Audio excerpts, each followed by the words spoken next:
Today, at least 4 members of the United States Supreme Court agreed to hear Donald Trump's appeal, arguing that presidential immunity protects him from criminal prosecution for the charges filed by Jack Smith against Donald Trump for crimes leading up to and on January 6th. It takes only 4 members of the court to agree to hear a case, and of course, it takes a majority of 5 members of the court to issue an opinion in the case.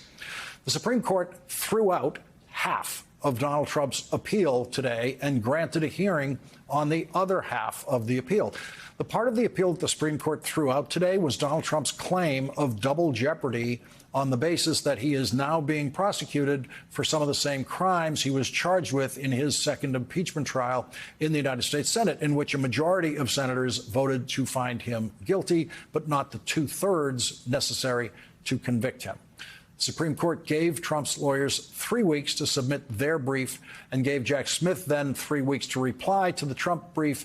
Then the Trump lawyers will get a final week for a final written reply. And a week after that, the Supreme Court will hear the arguments in the case on April 22nd. The Supreme Court is not being asked to provide total and absolute immunity for any and all possible criminal conduct by a president.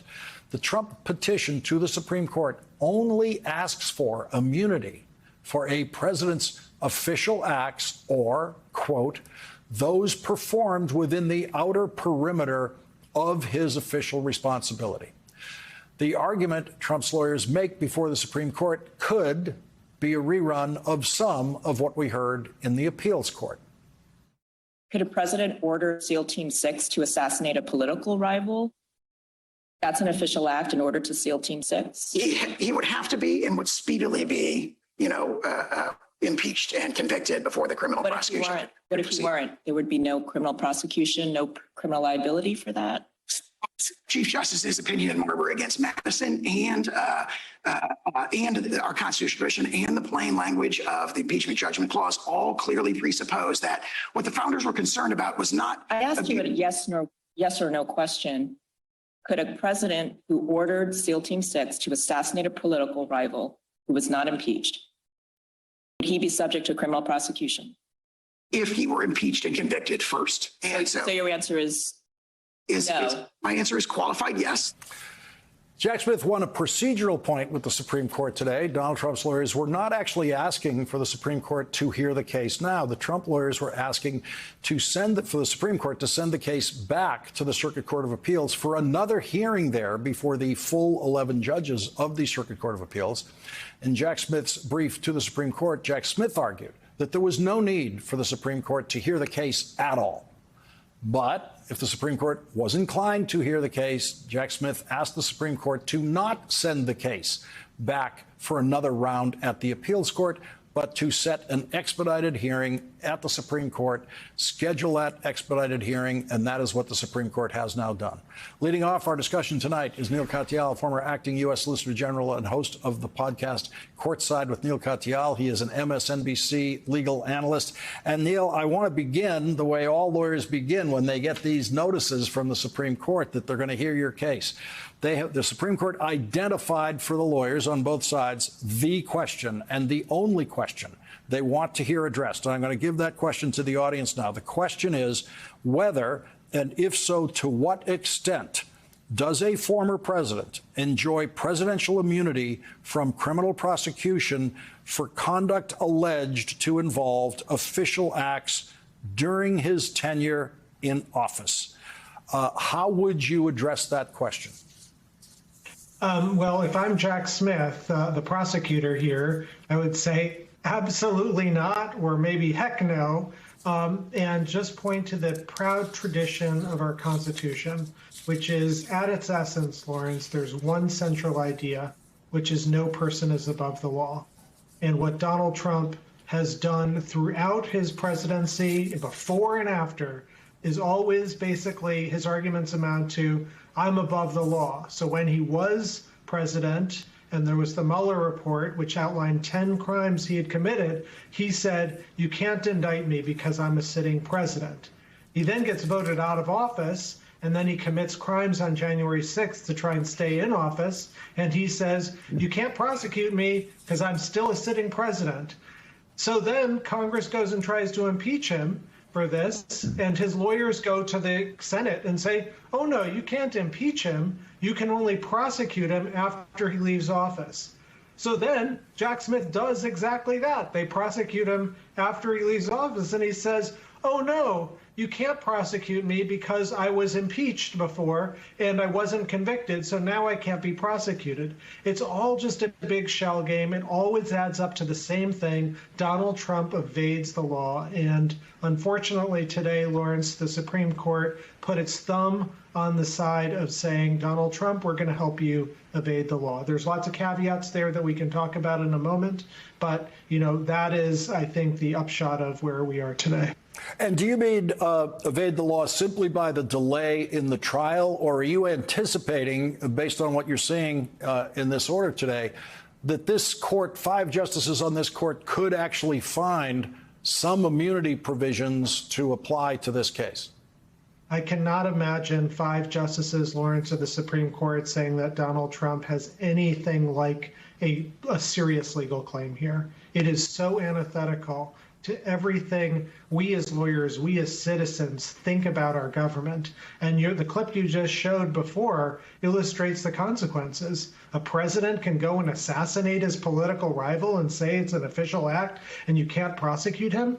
That's, Looney Tunes, to put it mildly. So no, I don't think that's the worry. The worry is the Supreme Court agreed to hear this case and set a fairly slow schedule of hearing it on April 22nd. I know Trump wanted a longer schedule, but still, that's a long time.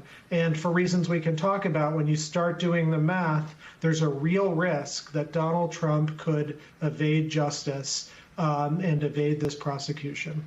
It seems, according to the question that the Supreme Court is asking, that this could be a narrower argument in front of the Supreme Court. Apparently there will be nothing about double jeopardy. They seem to, because those are the 2 questions that the Trump lawyers brought to the Supreme Court, the double jeopardy and this immunity for official acts, or, as the Trump lawyers put it, acts that are at the outer perimeter of official duties. It seems that discussion about the perimeter and what is an official act will be the focus of this argument. That's exactly right. Donald Trump's lawyers had made another argument about double jeopardy, which was even more bogus than their absolute immunity one. And that is really saying something. You got to try to come up with an argument that's weaker than the absolute immunity one. But Donald Trump's lawyers managed to find it. And the Supreme Court didn't bother wanting to hear that piece of it. You're absolutely right. So it does turn on this absolute immunity thing. And the way that the court has written it, they've written it in such a way it says alleged official acts. And by the alleged official acts, they don't mean what the prosecutor is alleging. They mean what Donald Trump, a former president, is alleging. And the idea that someone can just stand up and say, well, because I was a former president, I'm alleging these are official acts, like trying to launch a coup on January 6th. That's an official act. And now you have to evaluate my immunity claim. That can't possibly, Lawrence, be what the law is. So I'm not worried about the Supreme Court ultimately doing the right thing when they hear this case. I'm worried about how long it's going to take for the Supreme Court to do the right thing and whether the American public is going to be deprived in the interim of actually Donald Trump ever reaching justice. And there's one other point I'd make about this, which has to do with prosecutorial norms, because there is an informational asymmetry here.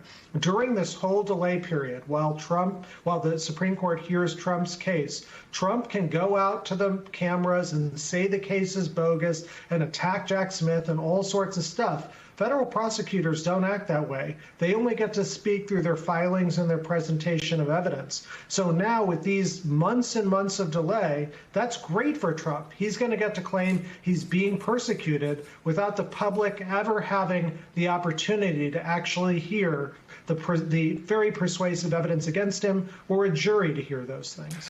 If it makes you feel any better, I have already put EPAC on alert. He's ready to go if it comes to that. General, I can assure you. Hey, General, let me into the war room to see you, so I had to hack my way onto this frequency. This better be critical, Wheelie. So, come on, what is it now, please? Okay, couple of things. I wanted low on the double. I was thinking about taking a couple of months sick leave, maybe starting today. And, oh yeah. I intercepted a transmission from Megatron. Then send it through. Yes, sir, right away, sir. And so I was so damn good on the other stuff. This is your last warning, insects. Relinquish what remains of the Allspark. So who is the insect? You? What? Who's the insect? Protect you. They were defeated on our world, and we will defeat them here. The Megatron. This was just a diversion. Security teams bring up.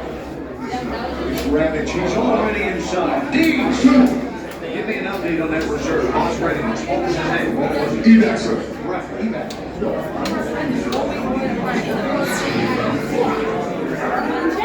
She's right in front.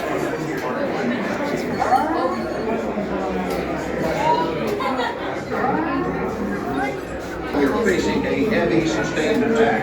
They appear to be after the Allspark aircraft.